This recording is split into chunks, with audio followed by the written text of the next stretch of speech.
A very warm welcome to all the students on Skholar.com. I am myself Rohan Dange. I'll be taking you through the lesson number 4, that is Economic Organizations Part 2. We will be talking about various aspects of economic organization today. So allow me to elaborate on the topics. I again welcome you on Skholar.com. So let's begin. So this is lecture number 4, Economic Organization. The first thing that we're going to talk today is development economics. This is a branch of economics which is fairly in news and which is also a very popular branch of economics.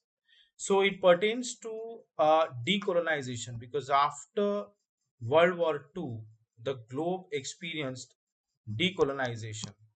Here, there were many newly independent states, many newly formed states. Okay, now, these newly formed states were under colonial rule for many years, and because of that, they were completely ravaged by their imperial masters. And because of that, we see that there was widespread and rampant poverty in these areas. Also, in these newly independent states, you see that there was absolutely no presence of the private sector. Okay, so these poor countries were the focus of the school of development economics, and development economics looked at the policies and the institutions that raise per capita income. So the foremost objective of development economics is the improvement in per capita income, right? So moving on, when you talk about the primary concern that is associated with development economics, the first and foremost primary concern is human challenge. Right. What is the human challenge? The human challenge is improvement in literacy levels, reduction in poverty levels. Also, you can talk about access to healthcare, access to education, correct? And also elimination or reduction in hunger. So these are all the human challenges, and they come in, what you can say, in conflict with economic growth. If these don't happen, then economic growth is very difficult to achieve. So first and foremost, the skills of the people have to be upgraded. People have to have access to healthcare and quality education, and until that happens, economic growth cannot be achieved. For example, the literacy rate in India at the time of independence was somewhere between 16 and 17%, which was very low. So you have to first and foremost target the literacy rates. Okay. On top of that, another concern that pertains to development economics is bringing about a structural change. See, every economy in its most basic format is an agrarian economy, right? And all the economies which pertain to, what you can say, colonialism, or all the newly independent states, they had a predominantly agrarian economy, be it India, be it Indonesia, be it Egypt.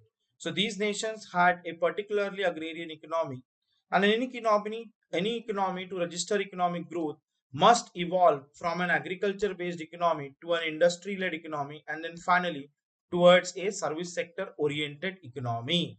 So human challenge and structural change are the two aspects which are addressed by the branch of development economics, right? It is also about promoting the well-being of the population as a whole by focusing upon health, education, and employment, as we have discussed in the previous slides as well.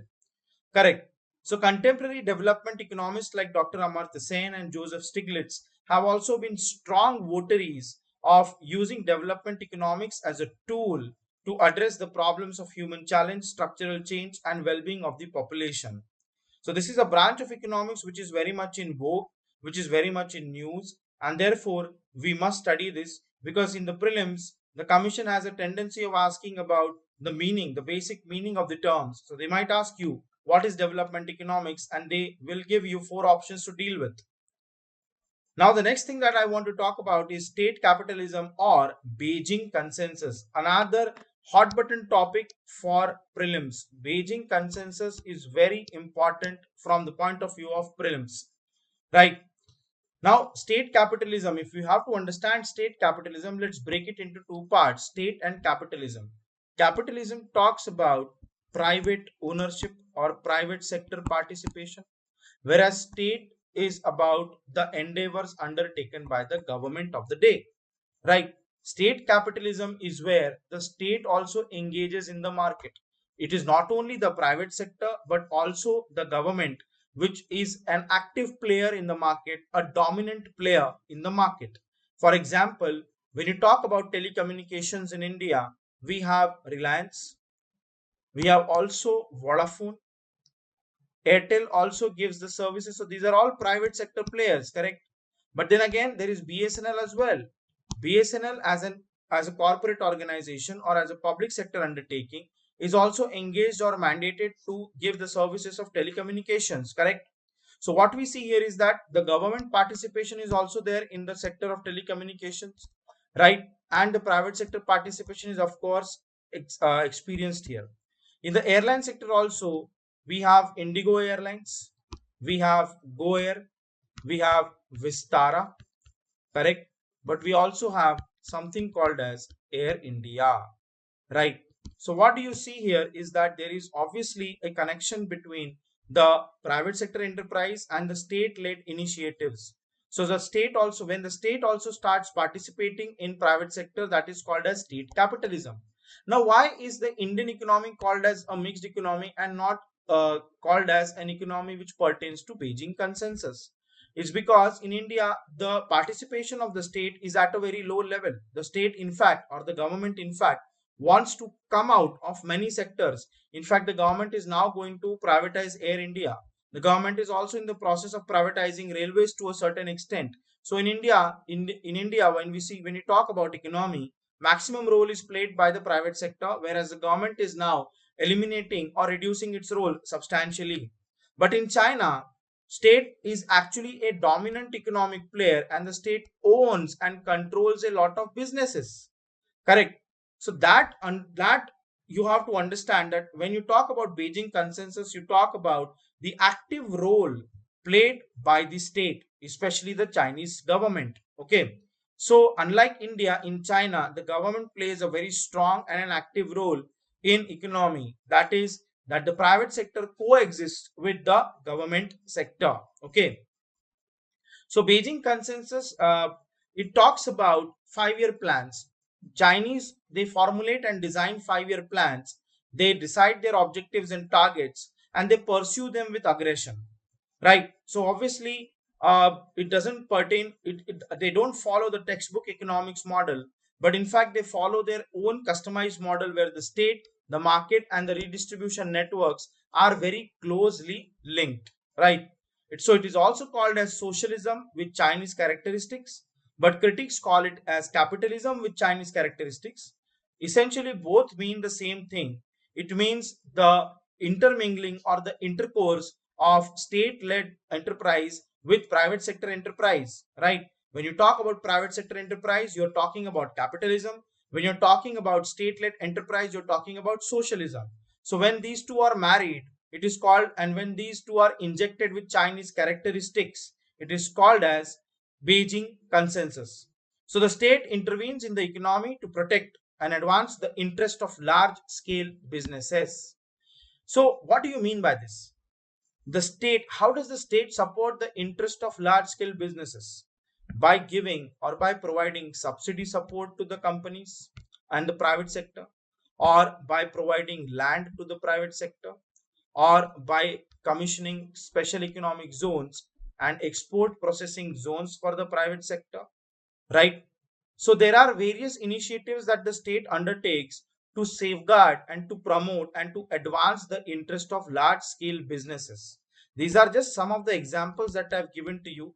You can understand how the state goes on to add its own weight and to benefit the private sector.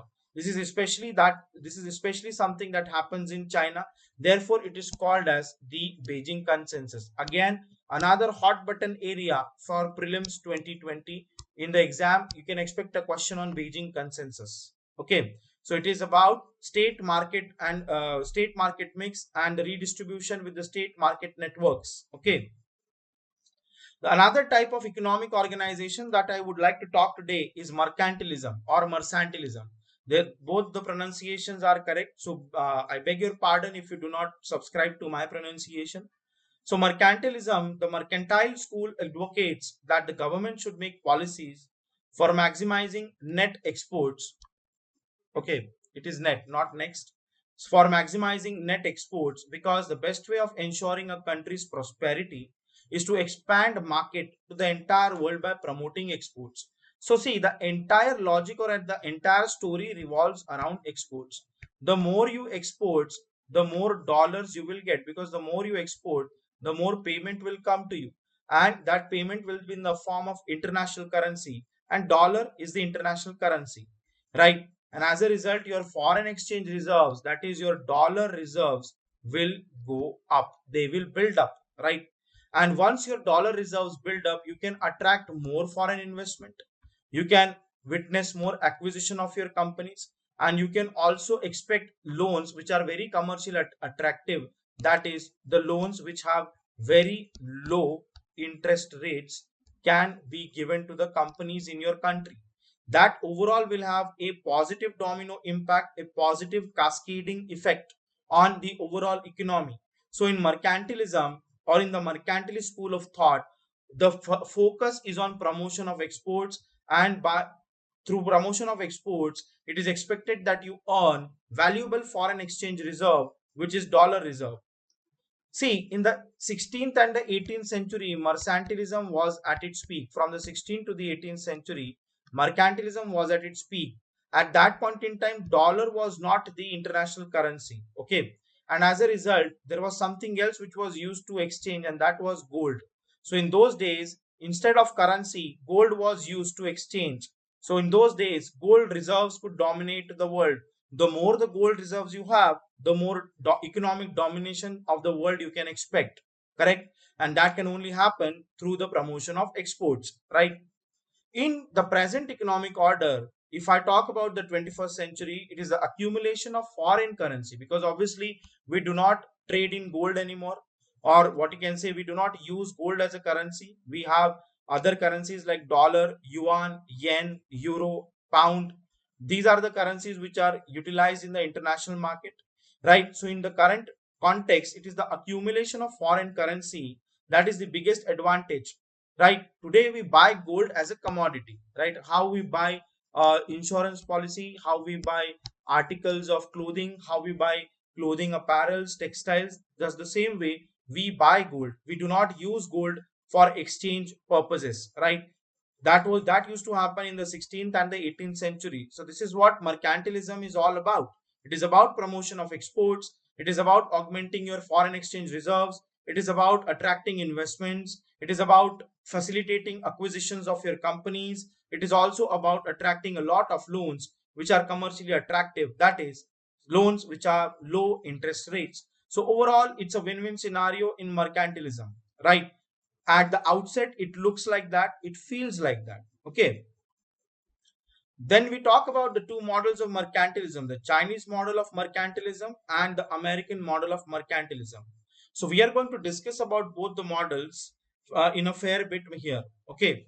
So when you talk about the Chinese model focuses on export oriented economic growth, because China is an export driven manufacturing economy, right? And another thing you need to understand here is, as you can see on your screens, economies of scale. Okay, these are the two things. Now, if you are export driven, obviously you will get a lot of payments, correct? You will augment your dollar reserves, your foreign exchange reserves. That goes without saying. Now, what is economies of scale? Let us understand that. Suppose I am selling 10 pencils, and if on every pencil I'm earning 2 rupees as profit. So when I sell 10 pencils, how much of profits am I earning? 20 rupees. If I'm selling 100 pencils, and on every pencil I'm earning 1 rupee as profit, then how much am I earning? I'm earning 100 rupees. Correct? Now, in both the scenarios, what you see is that here the profit rate is higher, the percentage of profit is higher, and here the percentage of profit is less. But the total amount of profit is higher in the second case as compared to the first case. Why? Because here I am dealing in bulk. This is exactly what China does. China slashes its profit levels so that its products and commodities are cheaper in the market, but then it goes for bulk production or bulk manufacturing. So the scale of manufacturing is at a very high scale or high rate. That is called as economies of scale. China is flooding the international markets with its goods and commodities and services, and they are so high in number that China can afford to slash its profits margins. Even when it slashes its profit margins because of economies of scale, just like in this case, China earns more money, right? China, in the Chinese model of mercantilism, you will also see that the Chinese have allowed multinationals into the economy who are encouraged to produce more for exports. Right from, see, in China, see, you might say that Apple is an American company, but all the component manufacturers of Apples have their organizations operating from China. So, this is a Chinese model of mercantilism. It has allowed multinationals into the economy who are then encouraged to make more exports, right? So it is an outward looking economy. The Chinese mercantilist model is an outward mercantilist model, correct? But it also helps to develop the domestic economy. It not only, by focusing upon external markets, it improves its domestic situation. We can very easily concur that. How can we concur that? Is because, see, when you want to go for bulk manufacturing, you have to hire more people, you have to hire more labor, you have to hire more floor managers, you have to hire more engineers. That is means your domestic economy will end up creating more jobs and reducing poverty, right? So this is the relationship between domestic economy of China and the outwardly approach of the Chinese economy. So let us understand that the Chinese model of mercantilism, it revolves around economy of scale, then export orientation, and also allowing MNCs, that is multinational organizations, into their own economy for exports. Okay, that in effect has a positive impact on the domestic economy as well. That goes without saying. Okay, so moving on, there is also an American model which has been developed by under the leadership of American President Donald Trump. Donald Trump has talked about America first time and again. Donald Trump wants to cut down USA's trade deficit. Now let us understand what is trade deficit. Trade deficit is essentially exports minus imports. Okay. Trade deficit is essentially exports minus imports. Now, USA's imports are far higher than its exports. Because of that, in the trade balance, USA experience a negative trade balance. And because of that, there is a trade deficit of US with not only China, but even with other major trading partners, right? So how is Donald Trump trying to address this situation? He's trying to address this situation by imposing a relatively high tariff, right? What will happen when Donald Trump imposes relatively high tariff? What happens is that every exported commodity or every imported commodity which is coming into USA, there is a higher level of taxation on it. Because of higher level of taxation, that commodity, that imported commodity, it becomes more expensive in the markets of US. Because of that, what will happen is that exporters will be discouraged to send materials and goods and commodities into US from outside, right? And that will give a boost, that will give a fillip to the domestic economy of US, right? So that is how tariff walls are put on imports to encourage domestic supply chains and to encourage domestic economy, right? Donald Trump has also renegotiated the terms of North American Free Trade Agreement in favor of US. See, it is basically there are two countries with which USA is majorly engaging, and that is Canada and Mexico in North America. Now, with the NAFTA, USA and the manufacturers in USA have more access to the markets of Canada and Mexico. In fact, NAFTA envisages free movement of trade, goods, and people across the borders in North America. This gives a very good, this presents a window of opportunity for US manufacturers to flood the markets of Canada and Mexico to the best possible extent. This will also help reduce the trade deficit that USA has experienced in the past 2 decades, right? When you talk about international bodies like World Trade Organization, the USA has weakened its dispute settlement process. Now, what is this dispute settlement process? Basically, when you talk about the dispute settlement process, the World Trade Organization allows its platform for legal action which is to be initiated between two countries who are in a state of conflict. But USA, since it's a very big country and it's the biggest funding agency of WTO, it actually bypasses the dispute settlement process, and therefore the WTO weakens. Because of that, any litigation process, any legal process initiated by any other nation, it gets lengthened, it becomes very complicated, and eventually it falls by the wayside. Right. So this is also what is done by Donald Trump's administration currently. Right. Also, you must have read about the visa restrictions, the H1B visa restrictions, which have been tightened by Donald Trump's administration. This is basically to restrict the inflow of outsiders coming into United States, which might mean that in the future, people in United States will have more access to jobs. So this is about creating more and more jobs or making jobs available only to the Americans. So this is the American mercantilist model as designed and conceptualized by their president Donald Trump and his administration. Moving on, let's also talk about behavioral economics. That's also another branch of economics. It's a very interesting topic because, and personally speaking, I love this topic is because it has been proposed and espoused by Richard Thaler, who is the what you can say, who is the Nobel laureate in economics from 2017. Now, this talks about the economic behavior of people. And in this, he talks about nudge units or the nudge theory. What do you mean by nudge? Nudge matlab dhakka dena, right? Nudge matlab direction dena, right? I'll give you an example. There is a petrol based car and then there is a diesel based car. All of us are in the knowledge, all of us very well know that diesel is more polluting in nature, whereas petrol is less polluting in nature. So as the state, I will encourage my people to buy petrol based cars. But can I do that? No, I cannot force anyone to buy a car of my choice as a state.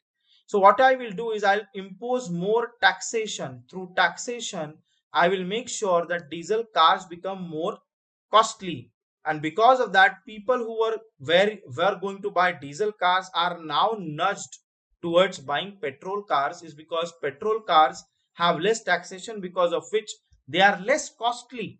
So this is about human behavior. Richard Thaler challenged human economic rationality by writing about anomalies in people's behavior that could not be explained by standard economic theory, right? So Thaler's idea led to the creation of behavioral sciences. It studies human behavior when it comes to the problems and when it comes to the elements of economics. And here he tries to talk about nudge units. So in the prelims, they might ask you about the nudge theory, or they might even ask you about Richard Thaler. So please brace yourselves for such questions which are going to be asked in the prelims examination. I hope things are getting steadily cleared, and I hope your ship is now sailing properly as regards the preparation for economy is concerned. I again welcome you to Skholar.com. I hope we are doing a good job as regards your preparation and as regards your chances of success are concerned. Anyways, moving forward, the next branch of economy that I would like to talk about, or the next type of economic organization that I would like to focus upon, is green economics. See, economic growth has led to environmental degradation. That means it is accompanied by environmental costs in the form of pollution of air, water, and land. And that has now threatened our existence on planet Earth, right? That has threatened human and social well being, correct? So, economic growth has been unsustainable in the past 4 to 5 decades or in the past 1 century. We have exploited our natural resources like uranium, copper, iron, aluminium, bauxite, coal, fossil fuels, and so on and so forth. And these are polluting in nature. And because of that, we have not only depleted our natural resources but we have also degraded our environment, which has led to global warming and climate change.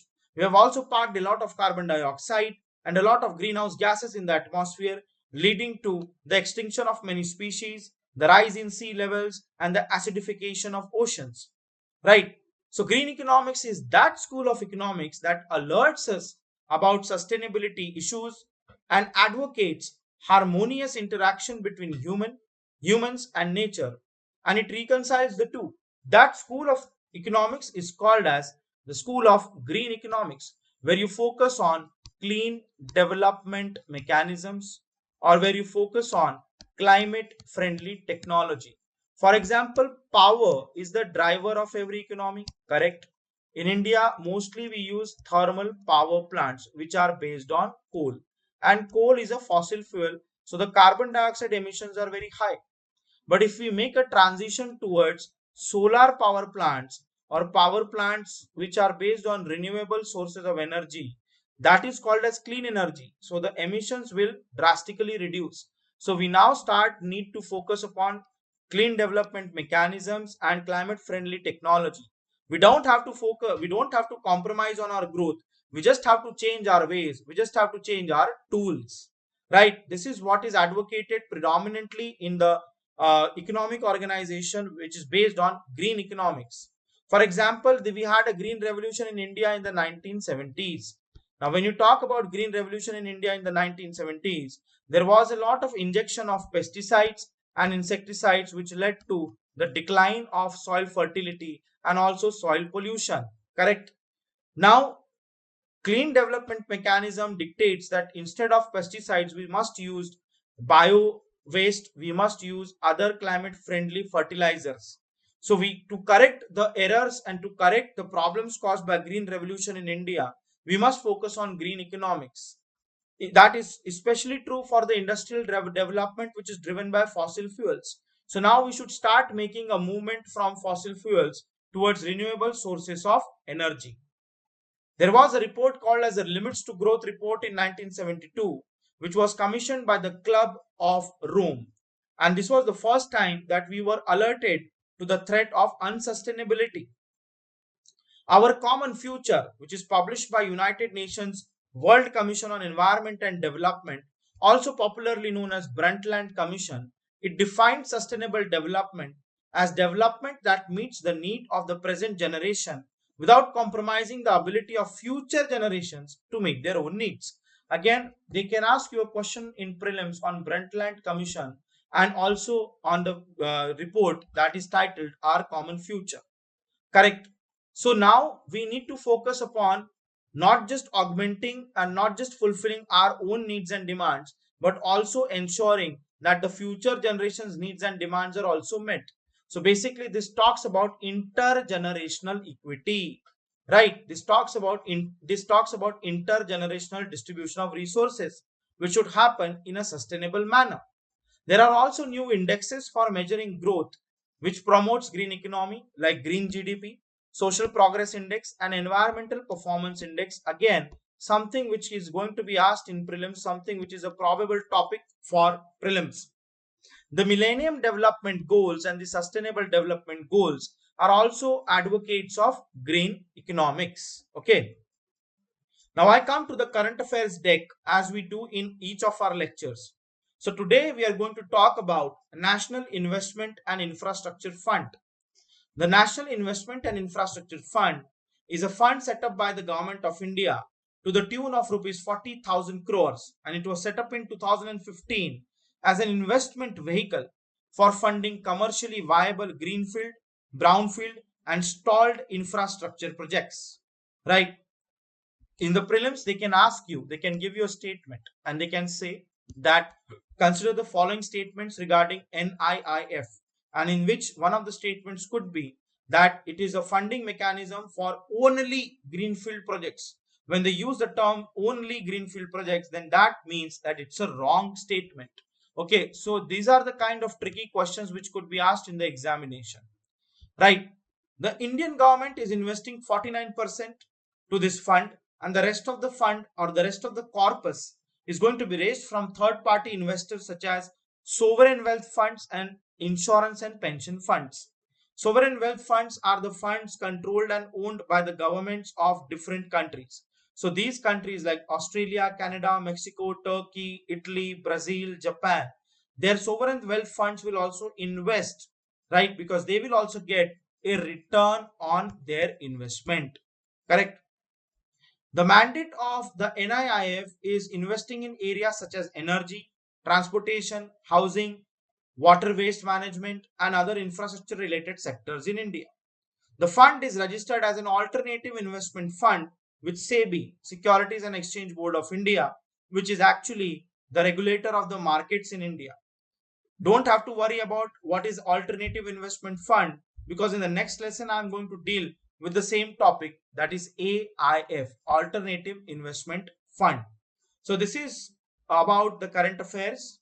So in summary, what we have discussed today is development economics, the primary concerns associated with that, state capitalism or Beijing consensus, mercantilism, the American model under their president Donald Trump.